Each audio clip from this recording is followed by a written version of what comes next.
আসসালামু আলাইকুম। কেমন আছো বন্ধুরা? আলহামদুলিল্লাহ, আমি অনেক ভালো আছি আল্লাহর রহমতে।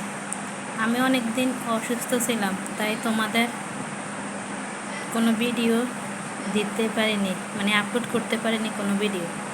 আজকে একটা তালের কেক বানালাম, অনেক সফট ও নরম। এই যে দেখতে পাচ্ছ, আমি কাইটাকে গুলে কেকের স্ট্যান্ডও দিয়ে দিয়েছি, বাফিও নিয়ে এসছি। এখন কাটবো, সাইড থেকে দেখো তো আলাদা হয়ে গেছে।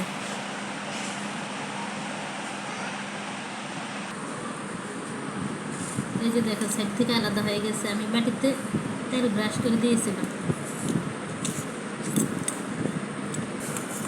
এই যে দেখতে পাচ্ছ, উঠে গেছে, নিচে একটু লাগেনি। এই যে আমার কেকটা অনেক নরম, এটা অনেক সুন্দর হয়েছে। এই যে তোমাদেরকে কেটে দেখাচ্ছি। আমি উপর থেকে নারকেলটাকে দিয়ে দিয়েছি, সাথেও দিয়েছি কিছু কাইয়ের সাথে, আর উপরে দিয়েছি ডেকোরেশন করার জন্য। অনেক নরম। আমি এটা কোনো চালের গুঁড়ি ইউজ করিনি, সবটুকুই আটা, কারণ চালের গুঁড়ি শক্ত হয়ে যায় তো ঠান্ডা হলেও। কিন্তু বেকিং পাউডারও ইউজ করিনি, মানে বেকিং সোডা, খাবার সোডা যেটাই বলেন আপনারা, এটাও আমি ইউজ করিনি। সাধারণ এমনি আটা, চিনি, তাল, লবণ, নারকেল, সাথে কিশমিশ আর নারকেল দিয়েছি ডেকোরেশন করার জন্য।